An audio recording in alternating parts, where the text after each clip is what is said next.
ವಿದ್ಯಾರ್ಥಿಗಳೇ, ಈ ದಿನ ನಾನು 8ನೇ ತರಗತಿಯ ಕನ್ನಡ ಪಠ್ಯ ಪುಸ್ತಕದ 2ನೇ ಗದ್ಯವಾಗಿರ್ತಕ್ಕಂತಹ ನೀರು ಕೊಡದ ನಾಡಿನಲ್ಲಿ ಎಂಬ ಗದ್ಯ ಭಾಗದ ಬಗ್ಗೆ ನಿಮಗೆ ತಿಳಿಯಪಡಿಸ್ತಿದ್ದೀನಿ. ಪ್ರೀತಿಯ ವಿದ್ಯಾರ್ಥಿಗಳೇ, ಹೆಸರೇ ಸೂಚಿಸುವಂತೆ ನೀರು ಕೊಡದ ನಾಡಿನಲ್ಲಿ ನೋಡಿ, ಈ ಒಂದು ಶೀರ್ಷಿಕೆ ಅಡಿಯಲ್ಲಿ ನೀರು ಕೊಡದ ನಾಡಿನಲ್ಲಿ, ಹಾಗಾದ್ರೆ ನೀರನ್ನು ಕೊಡದೇ ಇರತಕ್ಕಂತಹ ನಾಡುಗಳು ಇವೆ. ಇದು ನಮ್ಮನ್ನು ನಾವು ಪ್ರಶ್ನಿಸಿಕೊಳ್ತಕ್ಕಂತಹ ಒಂದು ಅಂಶ ಆಗಿದೆ. ನಾವು ಯಾರಾದ್ರೂ ಮನೆಗೆ ಬಂದ್ರೆ ನೀರನ್ನು ಕೊಡ್ತೀವಿ, ಒಂದಿಷ್ಟು ಬೆಲ್ಲನೋ ಸಕ್ಕರೆನೋ ಅಥವಾ ಊಟದ ಏನಾದರೂ ಒಂದಿಷ್ಟು ಹಸಿದು ಬಂದವರಿಗೆ ಅನ್ನ, ಬಾಯಾರಿ ಬಂದಂಥವರಿಗೆ ನೀರನ್ನ ಕೊಡ್ತಕ್ಕಂತಹ ಒಂದು ಸಂಪ್ರದಾಯ ನಮ್ಮ ಭಾರತ ದೇಶದ ಸಂಸ್ಕೃತಿ ಸಂಪ್ರದಾಯ ಆಗಿದೆ. ಆದರೆ ನೀರನ್ನು ಕೊಡದೇ ಇರತಕ್ಕಂತಹ ನಾಡುಗಳು ಪ್ರಪಂಚದಲ್ಲಿ ಇವೆಯೇ ಎಂದು ಪ್ರಶ್ನೆಯನ್ನು ಮಾಡಿಕೊಂಡ್ರೆ ಖಂಡಿತವಾಗಿಯೂ ಪ್ರಪಂಚದಲ್ಲಿ ಅಂತಹ ದೇಶಗಳು ಇದಾವೆ. ಅಂತಹ ದೇಶದ ಒಂದು ಪ್ರವಾಸವನ್ನ ಅಥವಾ ಆ ದೇಶದಲ್ಲಿ ಸುತ್ತಾಡಿದಂತಹ ಅನುಭವವನ್ನ ಪಠ್ಯಪುಸ್ತಕದಲ್ಲಿ ಲೇಖನವಾಗಿ ಹಂಚಿಕೊಂಡಿರ್ತಕ್ಕಂತಹ ಲೇಖಕಿಯಾಗಿರ್ತಕ್ಕಂಥ ಶ್ರೀಮತಿ ನೇಮಿಚಂದ್ರ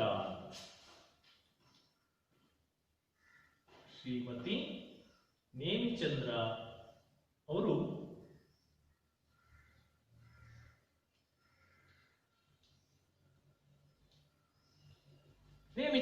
ಇವರು ಬರೆದಿರ್ತಕ್ಕಂತಹ ಈ ಒಂದು ಗದ್ಯ ಭಾಗದ ಸಂಪೂರ್ಣವಾದಂತಹ ಒಂದು ವಿವರಣೆಯನ್ನ ತಿಳಿದುಕೊಳ್ಳೋಣ. ಅದಕ್ಕೂ ಮೊದಲು ಗದ್ಯ ಭಾಗದ ಲೇಖಕಿಯಾಗಿರ್ತಕ್ಕಂಥ ಶ್ರೀಮತಿ ನೇಮಿಚಂದ್ರ ಇವರ ಒಂದು ಸಂಕ್ಷಿಪ್ತವಾದಂತಹ ಒಂದು ಪರಿಚಯವನ್ನ ನಾವಿವತ್ತು ಮಾಡ್ಕೊಳ್ಳೋಣ. ಬನ್ನಿ ಮಕ್ಕಳೇ, ಇಲ್ಲಿ ಶ್ರೀಮತಿ ನೇಮಿಚಂದ್ರ ಇವರು ಚಿತ್ರದುರ್ಗ ಜಿಲ್ಲೆ, ಚಿತ್ರದುರ್ಗದಲ್ಲಿ ಜುಲೈ 16, 1959 ಜನಿಸಿದರು.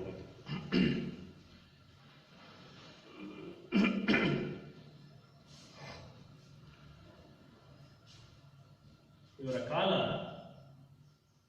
16 ಜುಲೈ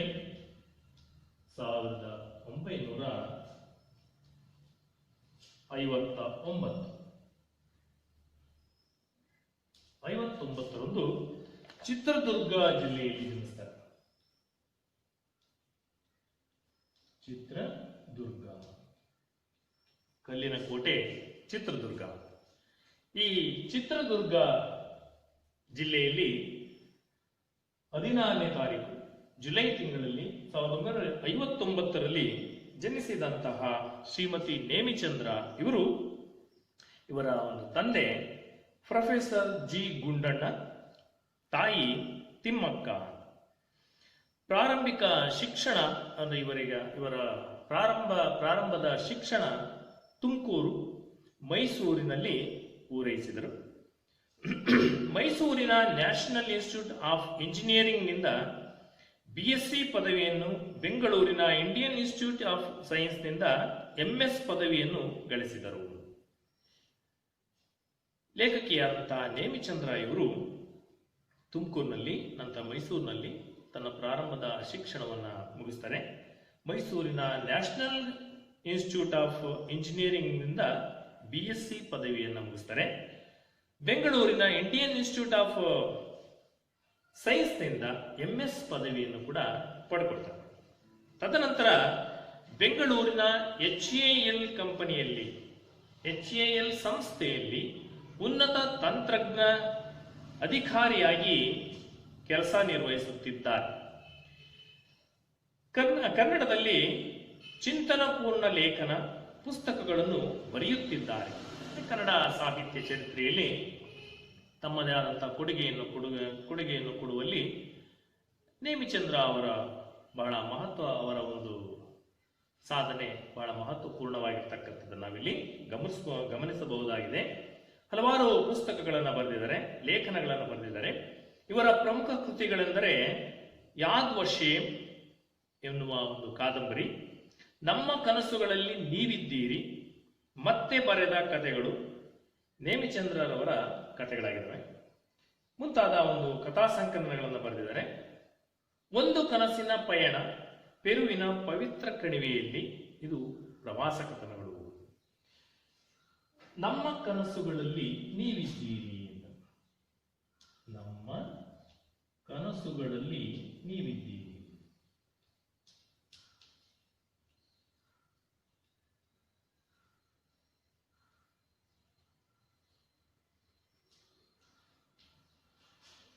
ಹಾಗೆಯೇ ಯಾದ್ ವಶೀಂ, ಹೀಗೆ ಹಲವಾರು ಕೃತಿಗಳನ್ನು ಇವರು ಬರೆದಿದ್ದಾರೆ. ಒಂದು ಕನಸಿನ ಪಯಣ, ಒಂದು ಕನಸಿನ ಪಯಣ, ಒಂದು ಕನಸಿನ ಪಯಣ, ಪೆರುವಿನ ಪವಿತ್ರ ಕಣಿವೆಯಲ್ಲಿ, ಇವು ಅವರ ಪ್ರವಾಸ ಕಥನಗಳಾಗಿದ್ದಾವೆ. ಬದುಕು ಬದಲಿಸುವುದು, ಅಂಕಣ ಬರಹಗಳು ಮೊದಲಾದವುಗಳು ಇವರು ಬರೆದಿರ್ತಕ್ಕಂತಹ ಕೃತಿಗಳಾಗಿವೆ. ಪೆರುವಿನ ಪವಿತ್ರ ಕಣಿವೆಯಲ್ಲಿ ಕೃತಿಗೆ, ಇವರ ಒಂದು ಸಾಹಿತ್ಯ ಕೃಷಿಗೆ ಅವರು ಬರೆದಿರ್ತಕ್ಕಂತಹ ಪೆರುವಿನ ಪವಿತ್ರ ಕಣಿವೆಯಲ್ಲಿ, ಪೆರುವಿನ ಪವಿತ್ರ ಕಣಿವೆಯಲ್ಲಿ,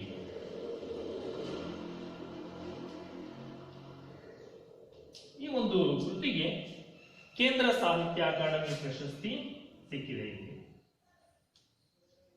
ಕೇಂದ್ರ ಸಾಹಿತ್ಯ ಅಕಾಡೆಮಿ ಪ್ರಶಸ್ತಿ ಇವರಿಗೆ ದೊರೆತಿದೆ. ಜೊತೆಗೆ ನೃಪತುಂಗ ಪ್ರಶಸ್ತಿ, ಅತ್ತಿಮಬ್ಬೆ ಪ್ರಶಸ್ತಿಗಳು ಕೂಡ ಸಿಕ್ಕಿದ್ದಾರೆ. ನೃಪತುಂಗ ಪ್ರಶಸ್ತಿ,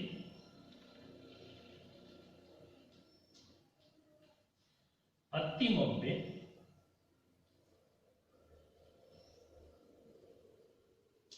ಅತ್ತಿಮಬ್ಬೆ ಪ್ರಶಸ್ತಿಗಳು ಇವರಿಗೆ ಸಿಕ್ಕಿದವೆ.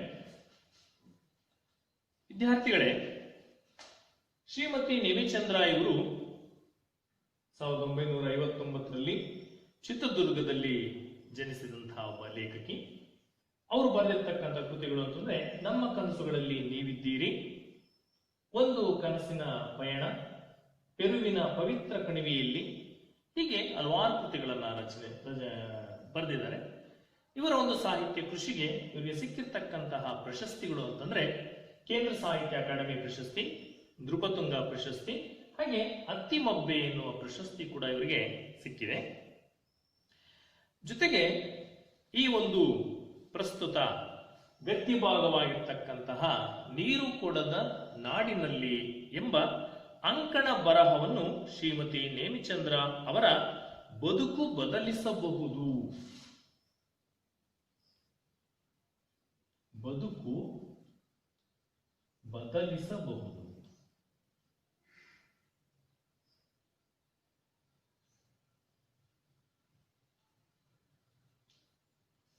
ಬದುಕು ಬದಲಿಸಬಹುದು ಎಂಬ ಕೃತಿಯಿಂದ ಅಂಕಣ ಬರಹದಿಂದ ಆರಿಸಿಕೊಳ್ಳಲಾಗಿದೆ. ಪ್ರಸ್ತುತ ಈ ಒಂದು ಗದ್ಯ ಭಾಗದಲ್ಲಿ ಬರ್ತಕ್ಕಂತಹ ಪದಗಳ ಅರ್ಥವನ್ನು ನಾವು ನೋಡೋಣ. ಅಗ್ಗ, ಸಾಮಾನ್ಯವಾಗಿ ಹಳ್ಳಿ ಕಡೆ ಈ ಪದವನ್ನು ಬಳಕೆ ಮಾಡ್ತೀವಿ. ತರಕಾರಿ ಅಗ್ಗ ಆಗಿದೆ. ಅಗ್ಗ ಅಂದ್ರೆ ಕಡಿಮೆ ಬೆಲೆ ಅಂತ. ಅಲೆ ಅಂದ್ರೆ ಸುತ್ತಾಡುವುದು, ಅಲಿಯೋದು, ಅಲೆದಾಡ್ತಕ್ಕಂಥದ್ದು. ಅಗ್ಗ ಕಡಿಮೆ ಬೆಲೆ, ಕಡಿಮೆ. ಅಲೆ, ಅಲೆ ಅಂದ್ರೆ ಸುತ್ತಾಡುವುದು. ಬಹಳಷ್ಟು ಮಂದಿ ವಿದ್ಯಾರ್ಥಿಗಳು ರಜಾ ಅವಧಿಯಲ್ಲಿ ಎಲ್ಲ ಸುತ್ತಾಡ್ತಾ ಇರ್ತಾರೆ. ಆ ಸುತ್ತಾಡ್ತಾ ಇರ್ತಕ್ಕಂತಹ ಇದನ್ನ ಮನೆಯಲ್ಲಿ ನೀವು ಈ ಪದವನ್ನು ಬಳಕೆ ಆಗಿರೋದನ್ನು ನೋಡಿರ್ತೀರಿ. ಏನು ಅಲ್ದಾಡ್ತಿರ್ತೀವಿ ಯಾವಾಗಲೂ ಅಂತ ಬೈತಿರ್ತಾರೆ.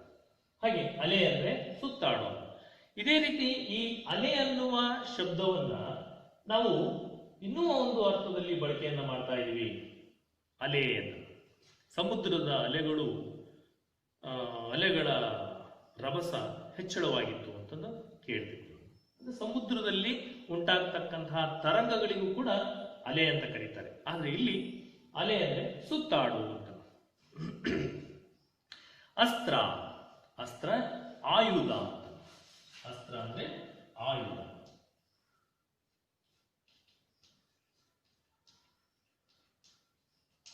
ಅಸ್ತ್ರ ಆಯುಧ. ಹಾಗೆಯೇ ಇನ್ನು ಹಲವಾರು ಹೊಸ ಪದಗಳನ್ನು ನಾವಿಲ್ಲಿ ಕಾಣಬಹುದಾಗಿದೆ.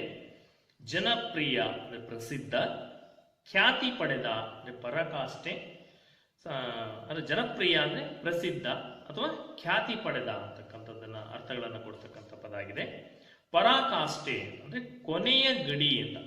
ಪರಾಕಾಷ್ಠೆ ಅಂದ್ರೆ ಅಂತಿಮವಾಗಿರ್ತಕ್ಕಂತಹ ನೆಲೆ ಅಥವಾ ಗಡಿ, ಅದನ್ನ ಸೀಮಾರೇಖೆ ಅಂತ ಕೂಡ ಕರೀತಾರೆ. ಪರಾಕಾಷ್ಠೆ ಅಂದ್ರೆ ಅಂತಿಮ ಕೊನೆಯ ಗಡಿ. ಪುಕ್ಕಟ್ಟೆ, ಈ ಪದವನ್ನ ಸಾಮಾನ್ಯವಾಗಿ ಗ್ರಾಮೀಣ ಪ್ರದೇಶದಲ್ಲಿ ಹೆಚ್ಚಾಗಿ ಬಳಕೆ ಮಾಡ್ತಾರೆ. ಪುಕ್ಕಟ್ಟೆ ಅಂದ್ರೆ ಪುಗುಸಟ್ಟೆ ಅಂತ ಕೂಡ ಕರೀತಾರೆ. ಉಚಿತ ಅಂತಕ್ಕಂಥ ಅರ್ಥವನ್ನ ಹೊಂದಿರತಕ್ಕಂಥ ಶಬ್ದ ಇದು. ಬುನಾದಿ, ಬುನಾದಿ ಅಂದ್ರೆ ತಳಹದಿ, ತಳಪಾಯ. ಬುನಾದಿ, ತಳಹದಿ ಅಥವಾ ತಳಪಾಯ. ಭಂಗಿ ಅಂದ್ರೆ ವ್ಯಂಗ್ಯ ಅಥವಾ ಕುಟಿಲತೆ ಅಂತಕ್ಕಂಥ ಅರ್ಥವನ್ನ ಕೊಡ್ತಕ್ಕಂಥ ಶಬ್ದ ಆಗಿದೆ. ಮಣ, ಮಣ ಅಂದ್ರೆ ಹೆಚ್ಚು ತೂಕವಾದ, ಹೆಚ್ಚು ಭಾರವನ್ನ ಹೊಂದಿರತಕ್ಕಂಥದ್ದು ಅಥವಾ ತೂಕವಾದಂತ ಅದಕ್ಕೆ ಮಣ ಅಂತ ಕರೀತಾರೆ. ಮಣಭಾರ ಅಂತ ಕರೀತಾರೆ ನೋಡಿ, ಹಳ್ಳಿ ಕಡೆ ಈ ಶಬ್ದವನ್ನ ಬಳಕೆ ಮಾಡ್ತಾರೆ. ಮಣಭಾರ ಅಂತ. ಮಣಭಾರ ಅಂದ್ರೆ ಬಹಳ ತೂಕವಾಗಿರ್ತಕ್ಕಂಥದ್ದು. ಮರುಳು, ಮರುಳು ಅಂದ್ರೆ ಹುಚ್ಚುತನ, ಎಡ್ಡತನ, ಹುಚ್ಚುತನ ಅಂತಕ್ಕಂಥದ್ದು ಅರ್ಥವನ್ನ ಕೊಡ್ತಕ್ಕಂಥ ಶಬ್ದ ಆಗಿದೆ ಮರುಳು. ಮಾಲೀಕ ಅಂದ್ರೆ ಯಜಮಾನ. ಹರಡು ಅಂದ್ರೆ ಪಸರಿಸು ಅಂತ. ಕೆದರು ಅಂತ. ಪಸರಿಸು, ಕೆದರ್ತಕ್ಕಂಥದ್ದು. ಹಿಂಜರಿಕೆ, ಹಿಂದೆ ಸರಿ ಅಂತ. ಕೀಳರಿಮೆ ಅಂತ. ಇಲ್ಲಿ ಇನ್ನೂ ಒಂದು ಶಬ್ದವನ್ನು ನಾವಿಲ್ಲಿ ಕಾಣಬಹುದಾಗಿದೆ. ಹುನ್ನಾರ ಅಂತ. ಹುನ್ನಾರ ಅಂದ್ರೆ ಸಂಚು ಅಂತ. ಹೊಕ್ಕು, ಒಳಗೆ ಹೋಗು ಅಂತ. ಹೊಕ್ಕು, ಒಳ ಹೊಕ್ಕು ನೋಡು ಅಂತ. ಅಂದ್ರೆ ಒಳಗೆ ಹೋಗಿ ನೋಡು ಅಂತ. ಒಳ ಹೋಗು ಅಂತ, ಒಳಗೆ ಹೋಗು ಅಂತ. ಈ ಒಂದು ಅರ್ಥವನ್ನ ಕೊಡ್ತಕ್ಕಂಥ ನಾವು ಶಬ್ದಗಳನ್ನ ಇಲ್ಲಿ ಗುರುತಿಸಬಹುದಾಗಿದೆ.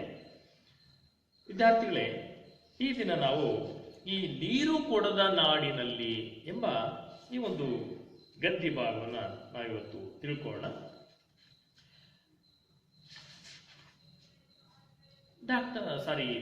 ಲೇಖಕಿಯಾಗಿರ್ತಕ್ಕಂತಹ ನೇಮಿಚಂದ್ರ ಇವರು ಈ ಒಂದು ಗದ್ಯ ಭಾಗದಲ್ಲಿ ತಮ್ಮದೇ ಆದಂತಹ ಅನುಭವಗಳನ್ನು ಹಂಚಿಕೊಂಡಿದ್ದಾರೆ. ಅವರಿಗೆ ಆದಂತಹ ವಿಶಿಷ್ಟವಾದಂತಹ ಅನುಭವಗಳು ಅಂದರೆ ನಮ್ಮ ದೇಶದ ಸಂಸ್ಕೃತಿ ಹಾಗೂ ಬೇರೆ ದೇಶದ ಸಂಸ್ಕೃತಿಯ ಒಂದು ಲೇಪನವನ್ನು, ಹೋಲಿಕೆಯನ್ನ ಬಿಚ್ಚಿರ್ತಕ್ಕಂತಹ ಒಂದು ಪ್ರಯತ್ನವನ್ನ ಲೇಖಕಿಯವರು ಇಲ್ಲಿ ವ್ಯಕ್ತಪಡಿಸಿದ್ದಾರೆ. ಪ್ರವೇಶ. ವಿಶ್ವವು ಜಾಗತೀಕರಣದ ಹೆಸರಿನಲ್ಲಿ ಪ್ರಕೃತಿಯಿಂದ ಮಾನವನಿಗೆ ಉಚಿತವಾಗಿ ಲಭ್ಯವಾಗಬಹುದಾದ ಗಾಳಿ, ಬೆಳಕು, ನೀರು ಮತ್ತು ಆಹಾರಗಳಂಥ ಅವಶ್ಯಕವಾದ ವಸ್ತುಗಳನ್ನು ಹಣಗಳಿಸುವ ಮಾರ್ಗವನ್ನಾಗಿ ಪರಿವರ್ತಿಸ ಹೊರಟಿರುವುದು ಆತಂಕಕಾರಿ ವಿಷಯವಾಗಿದೆ. ನೋಡಿ, ಇಲ್ಲಿ ನಮಗೆ ಪ್ರಕೃತಿ ದತ್ತವಾಗಿ ಎಷ್ಟೋ ಸಾಮಗ್ರಿಗಳು, ಎಷ್ಟೋ ವಸ್ತುಗಳು ನಮಗೆ ಉಚಿತವಾಗಿ ಸಿಗ್ತಾ ಇದೆ.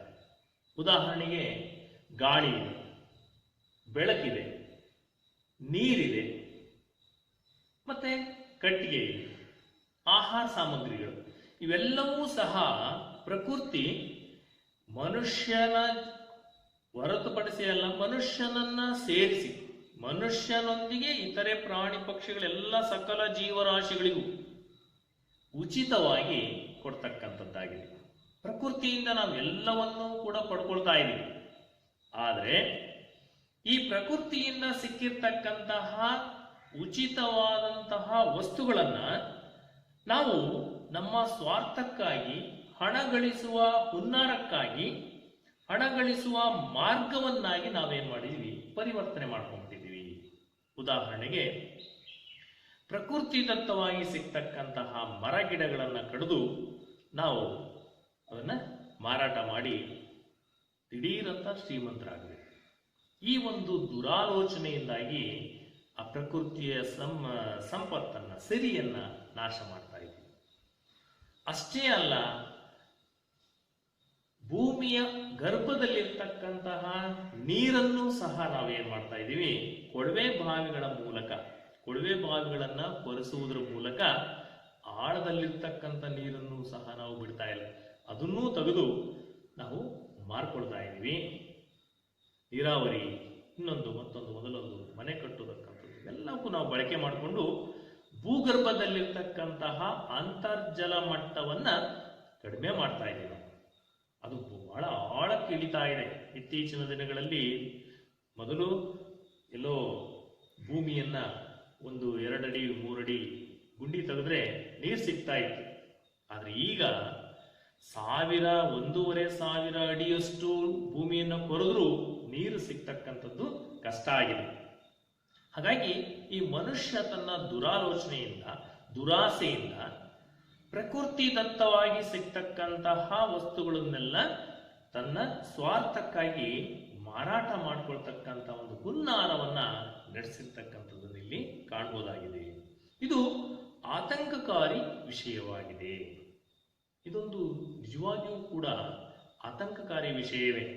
ಯಾಕೆ ಅಂತಂದ್ರೆ, ಇರ್ತಕ್ಕಂಥ ಎಲ್ಲಾ ಸಂಪನ್ಮೂಲಗಳನ್ನು ನಾವು ಈಗಲೇ ಖಾಲಿ ಮಾಡಿ ಕುತ್ಕೊಂಡ್ಬಿಟ್ರೆ ಮುಂದಿನ ಪೀಳಿಗೆಗೆ ನಾವು ಏನನ್ನು ತೋರಿಸೋದು? ಅವರಿಗೆ ಉದಾಹರಣೆಗೆ ಎಷ್ಟೋ ಮಂದಿ ಪಟ್ಟಣದಲ್ಲಿರ್ತಕ್ಕಂತಹ ವಿದ್ಯಾರ್ಥಿ ಮಿತ್ರರಿಗೆ, ಎಷ್ಟೋ ಜನರಿಗೆ ಕುಂಬಳಕಾಯಿ ಅಂತಂದ್ರೆ ದೊಡ್ಡ ಮರದಲ್ಲಿ ಬಿಡ್ತಕ್ಕಂತಹ ಒಂದು ಹಣ್ಣು ಅಂತ ತಿಳ್ಕೊಂಡ್ಬಿಟ್ಟಿದ್ದಾರೆ. ಗೊತ್ತಿಲ್ಲ ಕೆಲವರಿಗೆ ಅದು ಬಳ್ಳಿಯಲ್ಲಿ ನೆಲದಲ್ಲಿ ಇರುತ್ತೆ ಅಂತಕ್ಕಂಥದ್ದನ್ನು. ಭತ್ತ ಅಂತಂದ್ರೆ ಅದು ಸಣ್ಣ ಗಿಡದಲ್ಲಿ ಸಿಗ್ತಕ್ಕಂಥದ್ದು ಅನ್ನೋದು ಗೊತ್ತಿಲ್ಲ, ಮರದಲ್ಲಿ ಬೆಳೆಯುತ್ತೇನೋ ಅನ್ನೋ ರೀತಿಯಲ್ಲಿ ಅವರು ಪ್ರಶ್ನೆಯನ್ನು ಮಾಡ್ತಕ್ಕಂಥದ್ದನ್ನು ನಾವು ಕಾಣ್ತಾ ಇದ್ದೀವಿ. ಹಾಗೆ ಮುಂದಿನ ಪೀಳಿಗೆಗೆ ನಾವು ಭೂಪಟದಲ್ಲಿ ತೋರಿಸ್ಬೇಕಾಗತ್ತೆ, ಇದು ಇಂತಹ ಗಿಡ, ಇದು ಇಂತಹ ಮರ, ನೀರಂದ್ರೆ ಭೂಗರ್ಭದಲ್ಲಿ ಹಿಂಗಿರುತ್ತೆ, ಜಲಪಾತ ಅಂದ್ರೆ ಹಿಂಗಿರ್ತವೆ, ಮತ್ತೆ ನದಿ ಅಂದ್ರೆ ಹಿಂಗಿರ್ತವೆ ಅಂತೇಳಿ ನಾವು ಚಿತ್ರಪಟಗಳಲ್ಲಿ ಅಥವಾ ಯಾವುದೋ ವಿಡಿಯೋಗಳಲ್ಲಿ, ಯಾವುದೋ ಎಲ್ಲೋ ತೆಗೆದಂತಹ ಸಿನಿಮಾಗಳಲ್ಲಿ ತೋರಿಸಿ ನಾವು ನದಿ, ಜಲಪಾತ, ಸಸ್ಯರಾಶಿ, ಪ್ರಾಣಿಗಳು, ಪಕ್ಷಿಗಳು ಅಂತಕ್ಕಂಥದ್ದನ್ನ ಪರಿಚಯ ಮಾಡಬೇಕಾಗತ್ತೆ. ಅಷ್ಟರ ಮಟ್ಟಿಗೆ ಮನುಷ್ಯ ತನ್ನ ಸ್ವಾರ್ಥದಿಂದ ಪ್ರಕೃತಿದತ್ತವಾಗಿ ಸಿಗ್ತಕ್ಕಂತಹ ಎಲ್ಲ ವಸ್ತುಗಳನ್ನು ಕೂಡ ತಾನು ಸ್ವಾರ್ಥಕ್ಕೆ ಬಳಸ್ಕೊಳ್ತಾ ಇದ್ದಾನೆ, ಮಾರಾಟ ಮಾಡ್ತಾ ಇದ್ದಾನೆ. ಹೀಗಾಗಿ ಇದು ಹಣವನ್ನು ಗಳಿಸುವ ಹುನ್ನಾರವೇ ಹೊರತು ಬೇರೇನೂ ಅಲ್ಲ. ವಿದ್ಯಾರ್ಥಿಗಳೇ, ನಮ್ಮ ದೇಶದಲ್ಲಿ ಬಳಲಿ ಬಂದಂಥವರಿಗೆ, ಬಾಯಾರಿ ಬಂದಂಥವರಿಗೆ ನೀರು, ಹಸಿದು ಬಂದಂಥವರಿಗೆ ಅನ್ನವನ್ನು ಕೊಡ್ತಕ್ಕಂತಹ ಒಂದು ಸಂಪ್ರದಾಯ ನಮ್ಮ ದೇಶದಲ್ಲಿ ಈಗಲೂ ಸಹ ನಾವು ಕಾಣ್ತಾ ಇದ್ದೀವಿ. ಆದರೆ ಇಂತಹ ಒಂದು ಮೌಲ್ಯಯುತವಾದಂತಹ ಸಂಸ್ಕೃತಿಯನ್ನ ಕಾಪಾಡಿಕೊಂಡು ಬಂದಿರತಕ್ಕಂತಹ ದೇಶ ಅಂತಂದ್ರೆ ಅದು ನಮ್ಮ ಭಾರತ ದೇಶ ಮಾತ್ರ. ಆದರೆ ಈ ಮೌಲ್ಯಯುತವಾದಂತಹ ಸಂಸ್ಕೃತಿಯನ್ನ ಇಡೀ ಜಾಗತೀಕರಣದಲ್ಲಿ ಅಥವಾ ಇಡೀ ವಿಶ್ವದಲ್ಲಿ ನೋಡಿದಾಗ ಭಾರತ ದೇಶಕ್ಕೆ ವಿಶೇಷ ಒಂದು ಸ್ಥಾನಮಾನವನ್ನ ನಾವು ಈಗಲೂ ಸಹ ಕಾಣಬಹುದಾಗಿದೆ. ಜೊತೆಗೆ ವಿಶ್ವವೇ ನಮ್ಮ ದೇಶದ ಈ ಒಂದು ಸಂಸ್ಕೃತಿಯನ್ನ ಹೆಮ್ಮೆ ಪಡುವ ಒಂದು ಸಂಗತಿಯಾಗಿದೆ.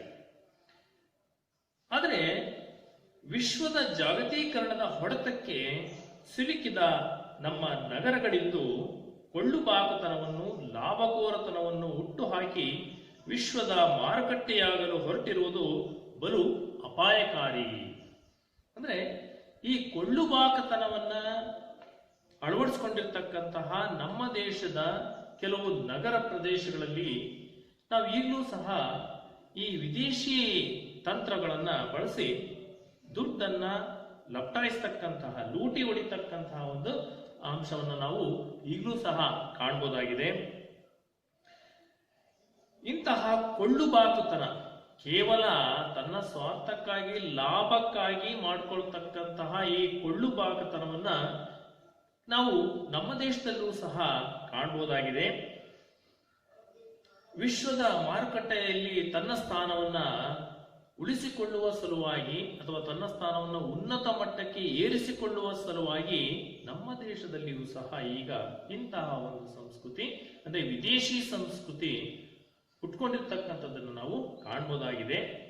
ಆದರೆ ಈ ಲೇಖಕಿ ನೇಮಿಚಂದ್ರ ಅವರು ತನ್ನ ಅನುಭವಗಳನ್ನ ಈ ಒಂದು ಗದ್ಯ ಭಾಗದಲ್ಲಿ ವಿವರಿಸ್ತಾ ಬರ್ತಾರೆ. ವೈಚಾರಿಕ ಚಿಂತನೆಯನ್ನು ಹಾಗೂ ನಮ್ಮ ಸಂಸ್ಕೃತಿಯ ಹಿರಿಮೆಯನ್ನು ಕಾಪಾಡಿಕೊಳ್ಳುವ ಅನಿವಾರ್ಯತೆಯನ್ನು ನೀರು ಕೊಡದ ನಾಡಿನಲ್ಲಿ ಈ ಗದ್ಯ ಭಾಗದಲ್ಲಿ ಲೇಖಕಿಯವರು ಬಹಳ ಅತ್ಯುತ್ತಮವಾಗಿ ಚಿತ್ರಿಸಿದ್ದಾರೆ.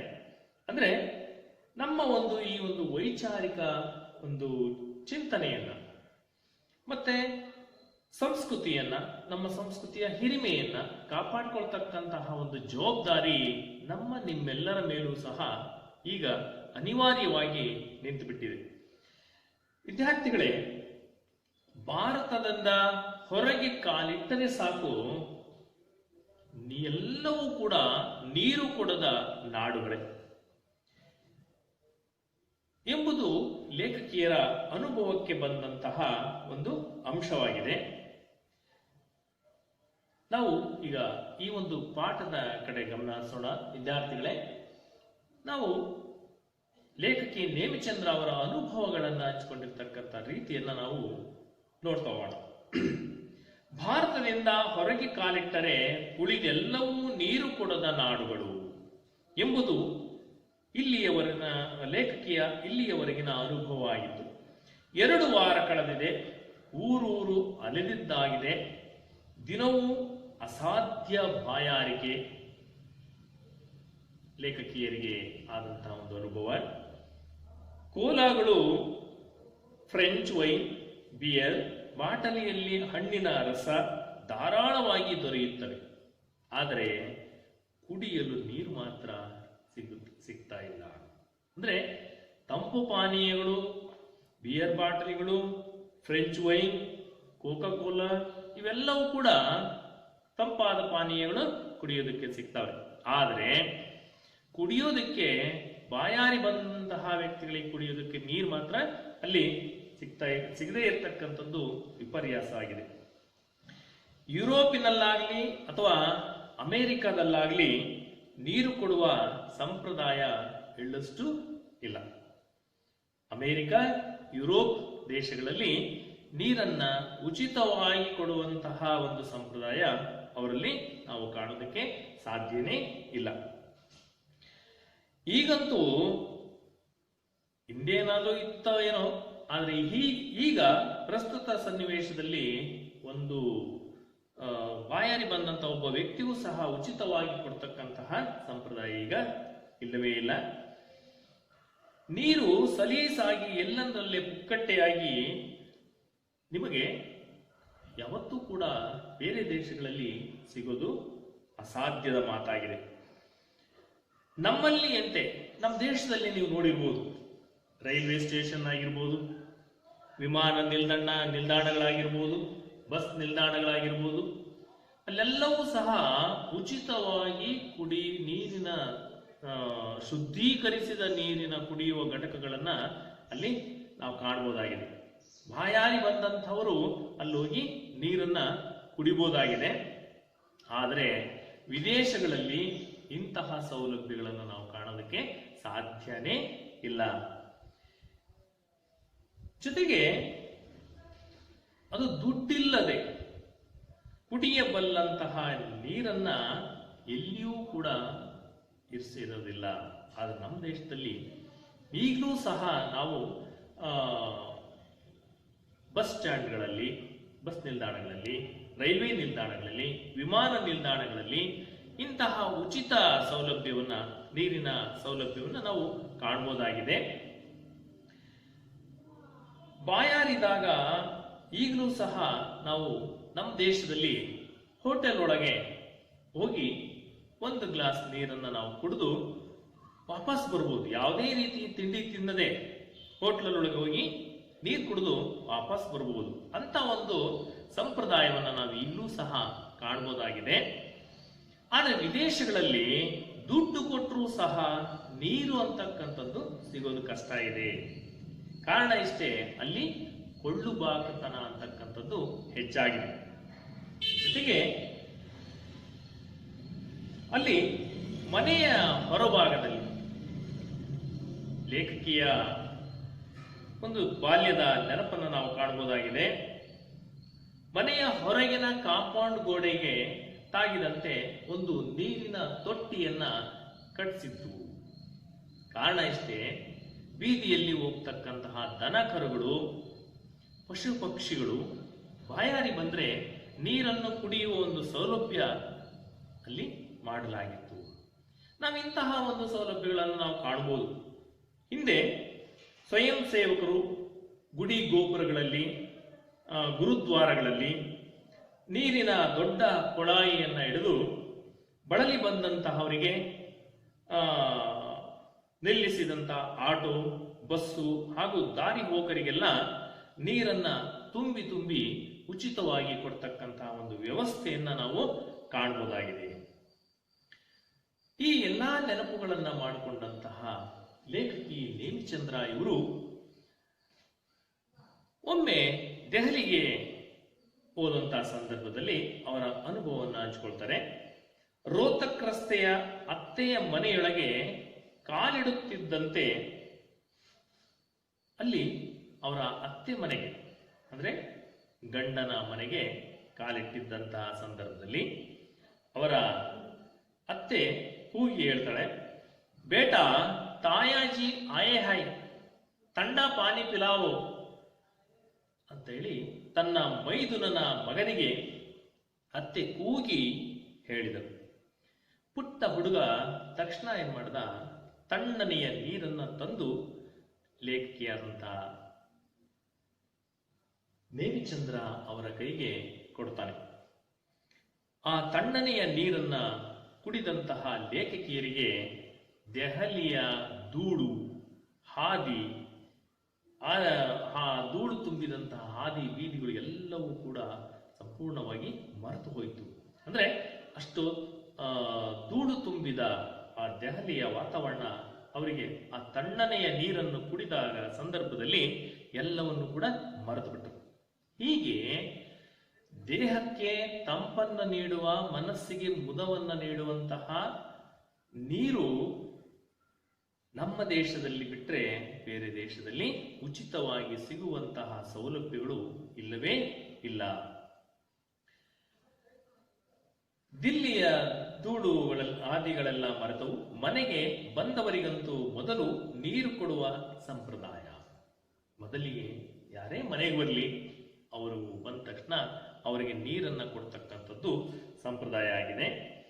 ಡಾಬಾ ಆಗಲಿ, ದರ್ಶಿನಿ ಆಗಲಿ, ಪಂಚತಾರಾ ಹೋಟೆಲ್ಗಳೇ ಆಗಿರಲಿ, ಮೊದಲು ನೀರು ಟೇಬಲ್ ಮೇಲೆ ಅಥವಾ ಮೇಜಿನ ಮೇಲೆ ಬಂದು ಕುಳಿತುಕೊಳ್ತಾ ಇತ್ತು. ಈಗಲೂ ಸಹ ನಾವು ಹೋಟೆಲ್ಗಳಿಗೆ ಹೋದ್ರೆ ಮೊದಲು ಮಾಣಿ ಅಥವಾ ಆ ಹೋಟೆಲ್ ಸಹಾಯಕ ಅವನೇನ್ ಮಾಡ್ತಾನೆ, ಗ್ಲಾಸ್ನಲ್ಲಿ ಅಥವಾ ಲೋಟದಲ್ಲಿ ನೀರನ್ನ ತಂದಿರ್ತಾನೆ, ಅಥವಾ ಜಗ್ಗಿನಲ್ಲಿ ಪಕ್ಕದಲ್ಲಿ ತಂದಿರ್ತಾನೆ. ನಮಗೆ ಎಷ್ಟು ಬೇಕು ಅಷ್ಟು ನೀರನ್ನ ಕುಡಿಬಹುದು. ಆದರೆ ವಿದೇಶಗಳಲ್ಲಿ ಈ ತರಹದ ವ್ಯವಸ್ಥೆ ಇರುವುದಿಲ್ಲ. ಪುಕ್ಕಟ್ಟೆಯಾಗಿ ಕೊಡುವಂತಹ ನೀರು ನಮ್ಮ ದೇಶದಲ್ಲಿ ಅದೊಂದು ಫ್ರೀಯಾಗಿ ಅಥವಾ ಉಚಿತವಾಗಿ ನಾವು ನೀರನ್ನು ಕುಡಿಯುವುದಾಗಿದೆ.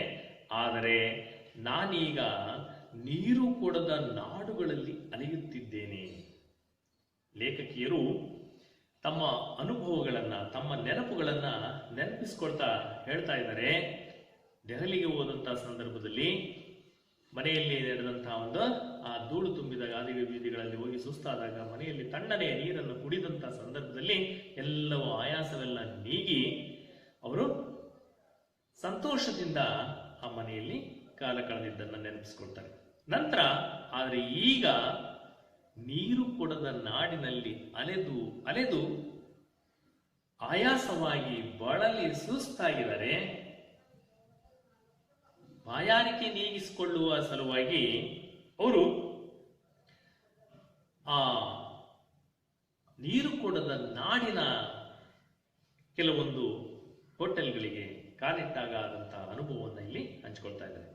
ಮ್ಯಾಕ್ಡೊನಾಲ್ಡ್ನಂತಹ ಅಗ್ಗದ ಫಾಸ್ಟ್ ಫುಡ್ ಜಾಯಿಂಟ್ಸ್ಗೆ ಹೋಗಿ, ವೈಭವದ ಪಂಚತಾರಾ ಹೋಟೆಲ್ಗಳಿಗೆ ಹೋಗಿ ನೀರು ಇಡುವ ಅಥವಾ ಕೊಡುವ ಸಂಪ್ರದಾಯವೇ ಇಲ್ಲಿಲ್ಲ.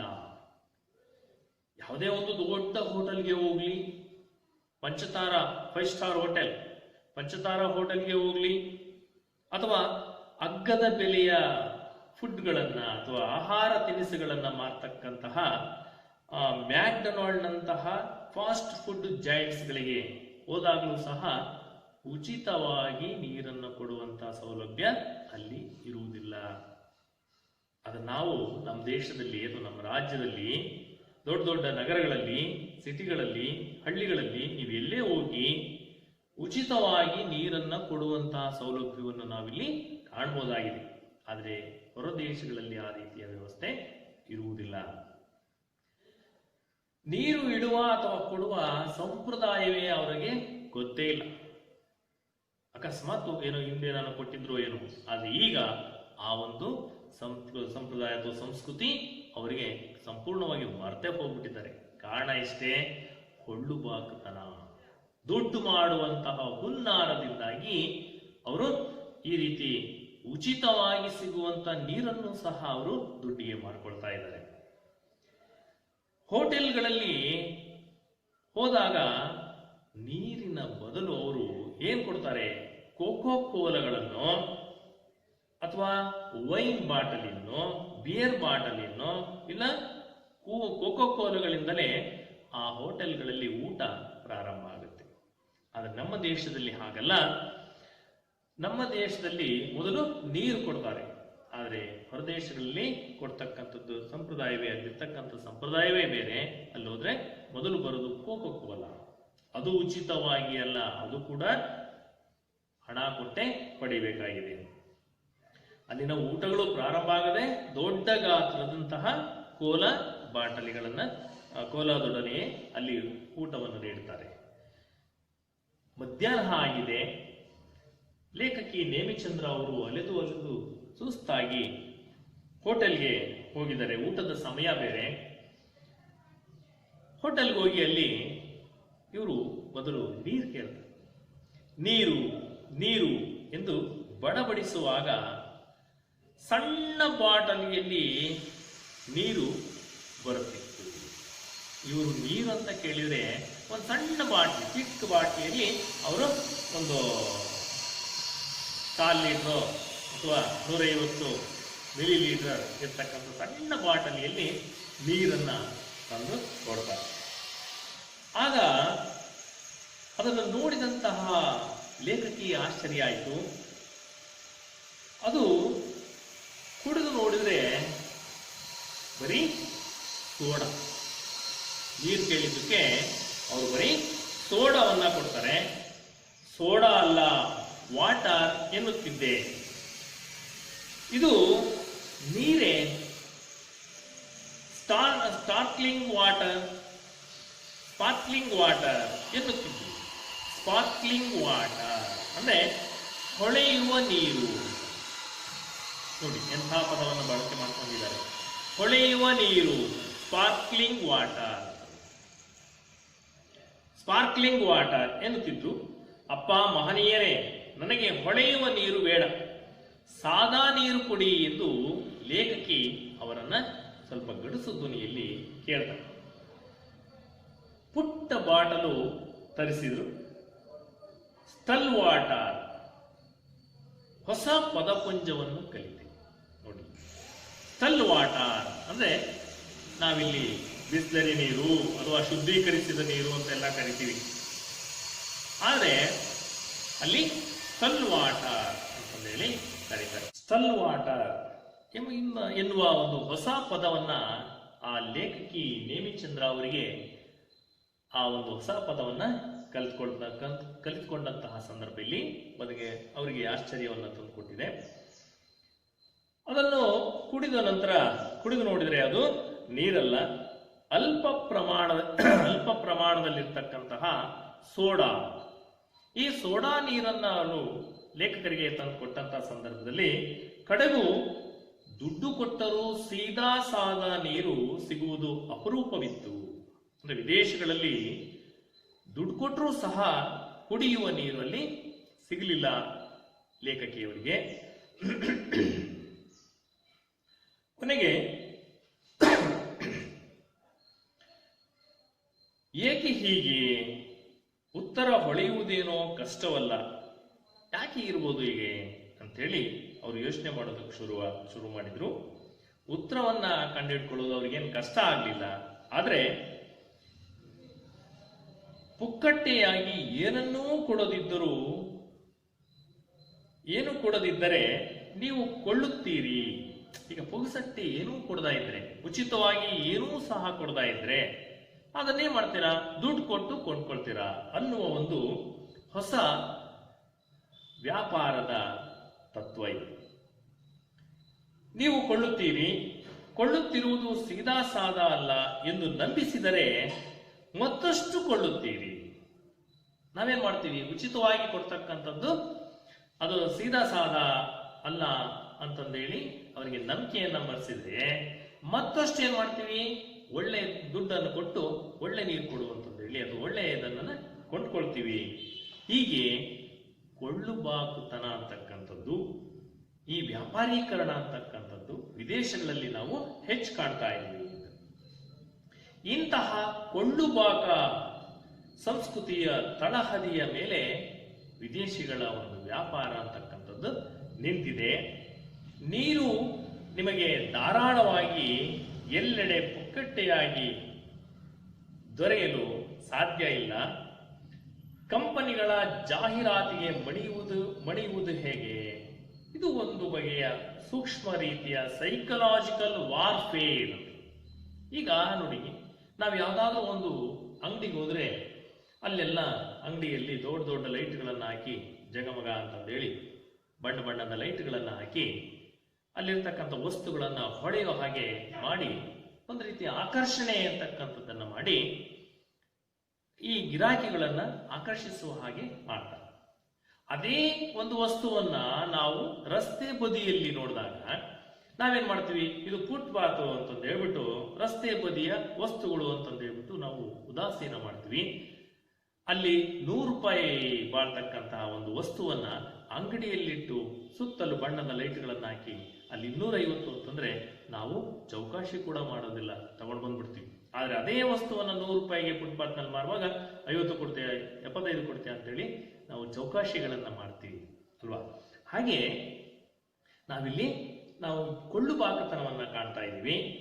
ಇದನ್ನೇ ನಾವು ಸೈಕಲಾಜಿಕಲ್ ವಾರ್ಫೇರ್ ಅಂತಕ್ಕಂಥದ್ದನ್ನು ನಾವು ಅಮೆರಿಕದ ಉದ್ದಗಲವನ್ನು ವಾರಗಟ್ಟಲೆ ಅಲಿಯುವಾಗ ಕಂಡುಕೊಂಡಂತಹ ಒಂದು ಅನುಭವ ಆಯಿತು ಈ ಲೇಖಕಿಯಂತ ನೇಮಿಚಂದ್ರ ಅವರಿಗೆ.